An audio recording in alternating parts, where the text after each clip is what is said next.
Pada zaman dahulu kala di pantai air manis, Padang Sumatera Barat, ada seorang janda bernama Mande Rubayah. Janda tersebut mempunyai seorang anak laki-laki bernama Malin Kundang.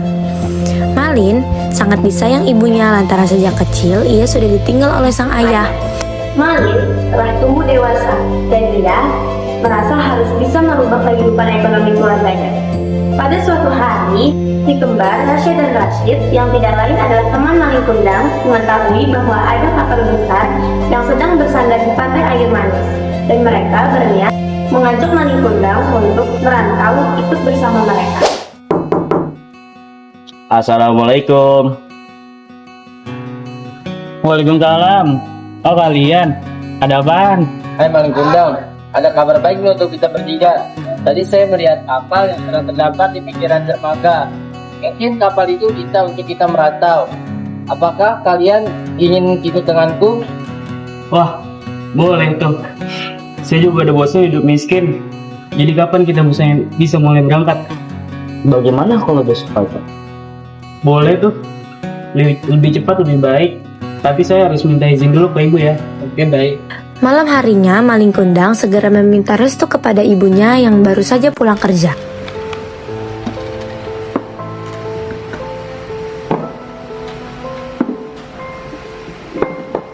Bu, saya mau mengubah nasib, ikut merantau bersama kapal yang sedang bersandar di pantai desa kita. Apa boleh?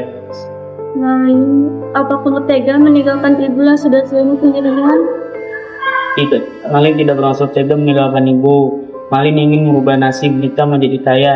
Malin sudah bosan hidup miskin, Bu. Sudah, jika itu nama keinginan Malin. Ibu juga ingin kamu menjadi anak yang sukses dan kaya. Ibu akan selalu mendoakan Malin. Baik Ibu, Malin akan kembali membawa apa yang cukup untuk kita berdua. Malin akan kembali lagi. Iya, Mas. Ibu akan selalu mendoakanmu. Terima kasih, Bu. Begitulah Malin Kundang dan kedua temannya berangkat menuju ke tanah perantauan. Sedangkan ibu Malin Kundang tetap tinggal di kampung pantai air manis. Ketika tiba di tempat perantauan, mereka beristirahat di sebuah warung. Udah sampai sini nih.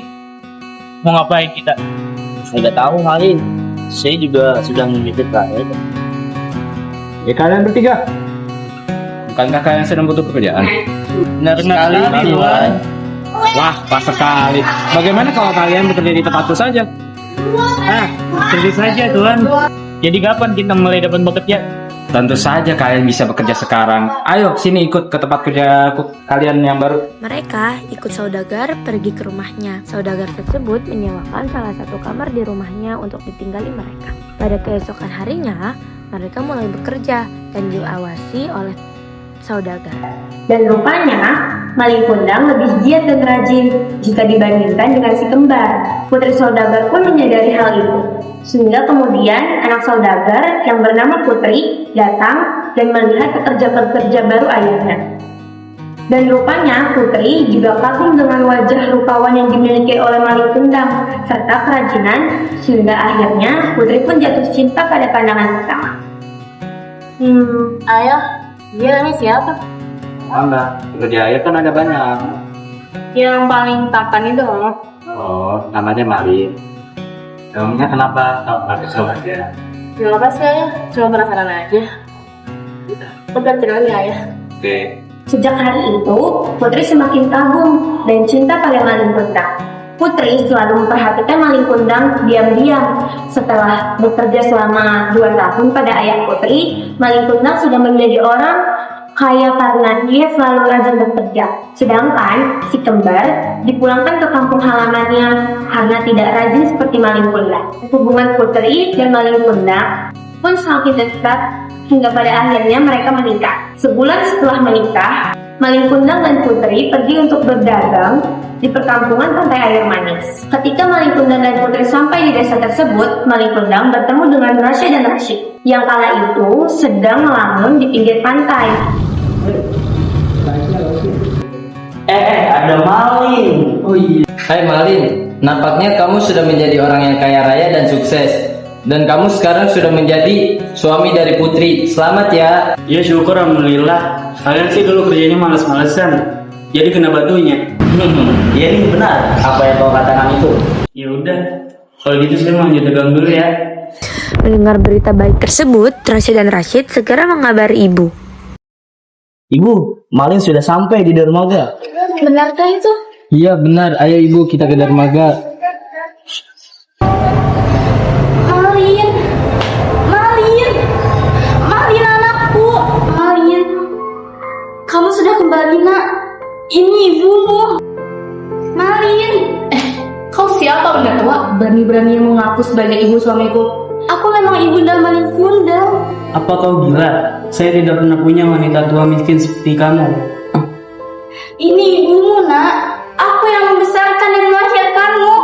Mengapa kamu jadi seperti ini? Dengar ya, suamiku ini gak bakal punya ibu yang kayak jelek, dekil kayak kamu. Aku perjelas. Menjauhlah dariku, kau bukan ibuku. Kemudian sang ibu menangis. Anaknya yang dilahirkan dan dibesarkan tidak mengakuinya. Air matanya berlinang berjatuhan. Maling Kundang segera pergi dari desa. Tiba-tiba di tengah perjalanan badai datang. Angin bertiup kencang, gelombang air laut naik, kilat menyambar-nyambar, kapal pun terguncang. Dan pada saat itu jugalah Malin Kundang berubah menjadi seorang batu. Malin Kundang berubah menjadi batu akibat telah durhaka kepada ibunya. Oleh karena itu, kita tidak boleh durhaka kepada kedua orang tua kita, terutama durhaka terhadap ibu.